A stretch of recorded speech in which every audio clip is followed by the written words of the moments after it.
Good evening. Within a few hours, Hurricane Milton is expected to make landfall on the west coast of Florida, the western coast of Florida.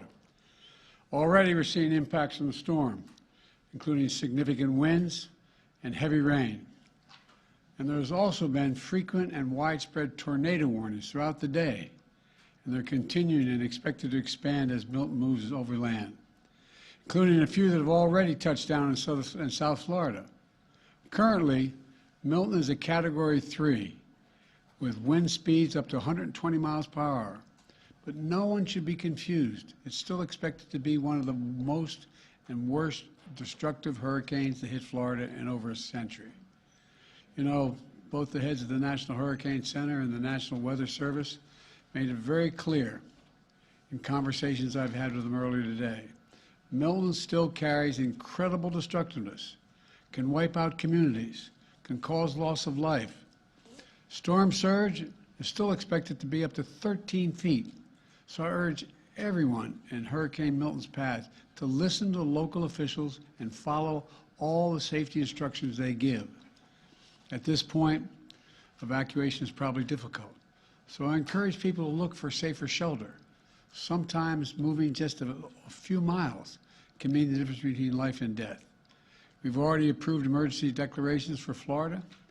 We have thousands of federal personnel on the ground, and we've staged and are ready to go. We have 20 million meals, 40 million liters of water. At my direction, the Secretary of Defense, Austin, has pre-positioned search and rescue teams, helicopters, and high water speed vehicles as close to the storm as possible, so they're ready to conduct life-saving missions. And the administrator of FEMA will be on site tonight in Florida and in the state's Emergency Operations Center. Both Administrator Criswell and I will be in constant contact with state and local officials in the hours ahead. Once the storm hits, we're going to work with state officials to clear debris, restore power, and do it as fast as possible. The Army Corps of Engineers will pump out water and decrease flooding. We've already directed the Department of Defense to be ready to provide active duty service members to support Florida after the storm surge if Governor DeSantis requests the help, which I expect he might, just like we did in North Carolina. I have surged over 1,000 U.S. Coast Guard personnel to perform search and rescue missions and reopen the port of Tampa as soon as possible. Now, I want to reiterate a point I made clear earlier today to the folks who have been impacted by Helene. This impact, and will be now impacted by Milton. Over the last few weeks, there's been reckless and irresponsible and relentless promotion of disinformation and outright lies about what's going on.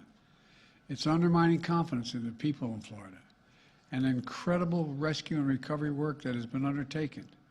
Literally, there are thousands of fellow Americans who are putting their lives at stake and putting on the line to do the dangerous work that needs to be done now. And it's harmful to those who most need the help. Quite frankly, these lies are un-American, and there is simply no place for them. Not now, not ever.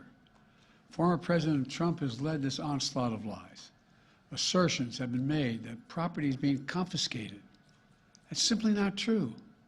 They're saying people impacted by these storms will receive $750 in cash and no more. That is simply not true either. They're saying that money needed for these crises are being diverted to migrants. What the heck are they talking about? Stop it. It's outrageous. It's just not true. Now the claims are getting even more bizarre. Marjorie Taylor Greene, the congresswoman from Georgia, is now saying the federal government is literally controlling the weather. We're controlling the weather. It's beyond ridiculous. It's so stupid. It's got to stop. Let me close with this. As difficult as these days and weeks have been, we've seen incredible courage by so many of our fellow Americans. I want to thank all the first responders for running toward danger instead of away from it, for saving lives and making a difference. FEMA personnel risking their lives, climbing on hillsides to reach people who cut off by Helene. Army National Guard flying through the gale wind force that it's amazing what they're doing. Firefighters lifting collapsed wood and metal in an attempt to see if there are survivors, any survivors under the debris, risking their lives. Coast Guard teams rappelling from helicopters to rescue people and risking their own lives. And there are countless friends and neighbors who have sacrificed for the greater good. Volunteers leaving their own families behind to help search for someone else's family. Fellow Americans looking out for one another. That's America at its very best. That's who we are. So my final message tonight is to the people of Florida and all the impacted states. We've got your back. We've got your back. And Kamala and I will be there for as long as it takes to rescue, recover, and rebuild. May God bless you all, and may God protect those serving in the eye of this storm on behalf of our nation. Thank you. Why do you think Trump is spreading misinformation? Why do you think former President Trump has sent testing kits to President Putin during the height of the pandemic? Do you have a comment, sir? Why do you think Trump is? Speaking of un-American. Why do you think Trump is spreading misinformation? I don't know. I simply don't know. You can speculate, but I just find it. I've used the phrase more than I've used it ever in my whole career, un-American. It's un-American. It's not who the hell we are. What are they talking about? Sir, have you considered calling him and asking him to stop doing that? To stop spreading this? Oh, come on. Mr. President, does Governor DeSantis need to take Vice President Harris's calls? All I can tell you is I'm talking to Governor DeSantis. He's been very gracious. He's thanked me for all we've done. He knows what we're doing, and I think that's important. Can you say that Florida has everything it needs for the storm? How was your call with Netanyahu today? We didn't talk about the storm.